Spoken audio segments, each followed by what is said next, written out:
Alors, bonjour, bienvenue à la suite du cours sur la fonction partie entière. Alors, nous sommes rendus maintenant à la page 33. Alors, nous devrions faire la page 33 et ainsi que la page 34 aujourd'hui. Alors, on vous demande de faire l'étude des fonctions suivantes. Alors, pour le moment, on va travailler juste avec euh, où on a juste des valeurs de A et B. Alors, l'idée, c'est de toujours faire un graphique. Quand on fait un graphique, alors, toujours intéressant d'indiquer au correcteur la valeur de A qui est 1. OK. En premièrement, on va la valeur de A qui est 1 qui se trouve à être la hauteur de la marche. Ensuite, la longueur de la marche, ça se trouve à être l'inverse de B qui est un tiers. Donc, c'est 3. Et finalement, on sait que la fonction va être croissante parce que A est positif, B est positif. Et donc, si B est positif, nos segments, l'orientation sera fermé ouvert. Bon, alors, la hauteur est à coût de 1. Donc, on pourrait graduer à coût de 1. Nos Y sont à coût de 3. Donc, pour le moment, ça se fait bien. 3, 4, 5, 6. Puis, l'idée, c'est de toujours faire moins 4, moins 5, moins 6. Une droite, un segment en haut de l'axe, un sur l'axe, si possible, puis un en dessous. Donc, trois marches devraient être suffisantes pour pouvoir faire l'étude. Donc, on part à 0, 0, parce que H et K vaut 0, 0. Alors, notre marche à mesure 3 de long. C'est croissant, donc la prochaine va être à 1 plus haut, 3 de long. Puis si on voudrait en faire une troisième, 3 de long. Même chose en bas, à coût de 1. Si c'est moins 1 ici, on va avoir 3 de long, 1, 3 de long. Alors, maintenant, on fait l'étude. Le domaine, on se place à gauche, de moins l'infini à plus l'infini, donc R. L'image, c'est encore Z.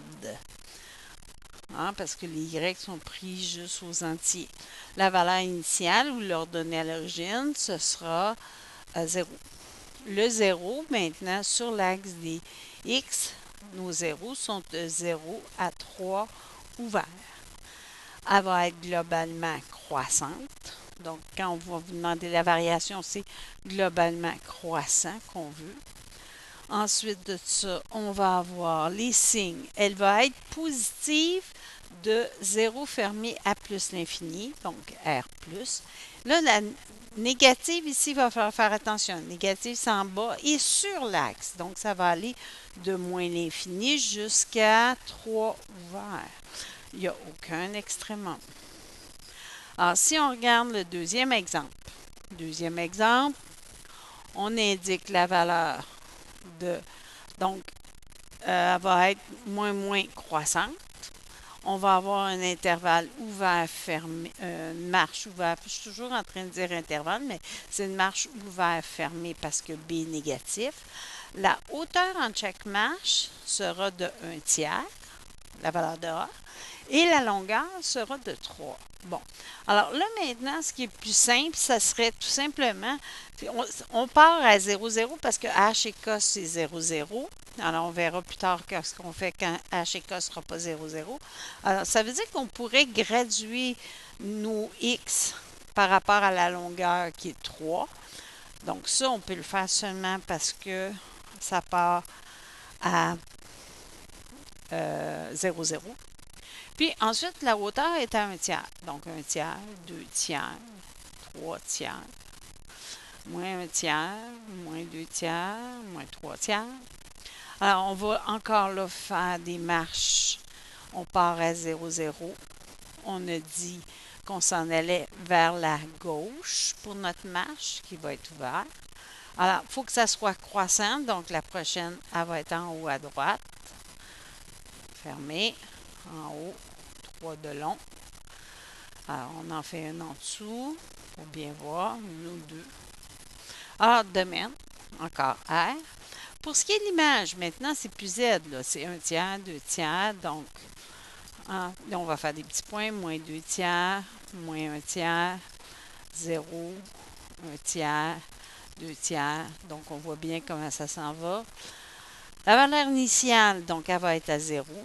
Les zéros maintenant sont de moins 3 fermé à 0 fermé. On va avoir la variation, c'est globalement croissant. Nos signes, elle va être positive. Là, il faut faire attention. Positive, c'est aussi sur l'axe et en haut, donc de moins 3 ouvert à plus l'infini. Elle va être négative, donc en bas et jusque sur l'axe aussi. Donc, elle va être négative de moins l'infini à 0 fermé, donc qui se trouve à être R moins. Et on n'a encore aucun extrémement. Et je vous laisse travailler le dernier exemple, puis je donne les réponses. Alors, si on regarde l'autre exemple, on voit, on a un négatif, un positif, donc elle est décroissante. Étant donné que B est positif, ça va être une marche fermée ouverte. La hauteur est de 4, donc si vous regardez, j'ai gradué à coup de 4. Et ma longueur de 1/5, j'ai gradué à coup de 1/5. On peut faire ça parce que H et K valent 0. Alors, le domaine, c'est R. L'image, c'est à coup de 4, donc moins 4, 0, 4, 8, jusqu'à l'infini. Les zéros sur l'axe de 0 à 1/5 ouvert, la valeur initiale à 0 est globalement décroissante, est positive, donc positive en haut et jusqu'à tout ce qui est sur l'axe, donc de moins l'infini à 1/5 ouvert, est négative de 0 jusqu'à plus l'infini, donc ce qui est sur l'axe et qui descend, et on n'a aucun extrémum. Alors, si on se rappelle, pour résumer, lorsqu'on va avoir H et K, H positif, ça veut dire qu'on a fait une translation vers la droite. H négatif, alors si on se rappelle, hein, moins H, ça veut dire que si on voit X, moins 4, 4 est positif. H est positif. Alors, si H est négatif, donc ça veut dire que dans ma règle, on aura un plus. Donc, toujours l'inverse, c'est à gauche. Une translation vers la gauche. K positif, donc on va avoir une translation vers le haut. Et K négatif, on aura une translation vers le bas. Alors, très important quand on va faire les graphiques de H et K sera toujours une extrémité pleine d'une marche. Toujours. Alors là, nous allons aller voir les calculs des valeurs au prochain cours. Alors, puis ensuite, on apprendra à faire les graphiques avec H et K. Quoique, ici, on pourrait tout simplement calculer avec les valeurs avant de commencer. Donner les valeurs de H et K. Donc ici, on aurait pour la fonction f 4, 0. Donc x moins 4. Alors, pour la fonction g ici, moins 1, 6. Donc, moins 1, 6. Et pour la fonction, la dernière fonction, ici, si on regarde comme il faut, alors c'est comme si j'avais 1/3 parenthèse x moins 8 à l'intérieur. Donc, b, c'est 1/3. Alors, le h va être 8 moins 1. Le 8, h moins 1, k. Alors, si on regarde, pour la première, elle sera croissante. La deuxième ici sera décroissante parce que j'ai un seul A est négatif, B est positif. Et la dernière sera aussi croissante. Alors, pour la première, B est positif, fermé, ouvert. Pour la deuxième, B est encore positif, fermé, ouvert. Et pour la troisième, c'est encore fermé, ouvert pour la marche. La hauteur de la contre-marche. Alors, pour la première, c'est la valeur de A, c'est 3. Pour la deuxième, la valeur de A, c'est 2/3. Et la dernière, la valeur de A, c'est 5. La longueur de la marche sera l'inverse de B. Alors, ici, B vaut 1. Donc, la longueur de marche, c'est 1. Ici, B vaut 5. Donc, la longueur de la marche sera 1/5. Et finalement, ici, la longueur B vaut 1/3, donc la longueur de la marche sera 3. Alors, au prochain cours, on regardera comment calculer les valeurs de x et de y avec les fonctions qu'on a ici.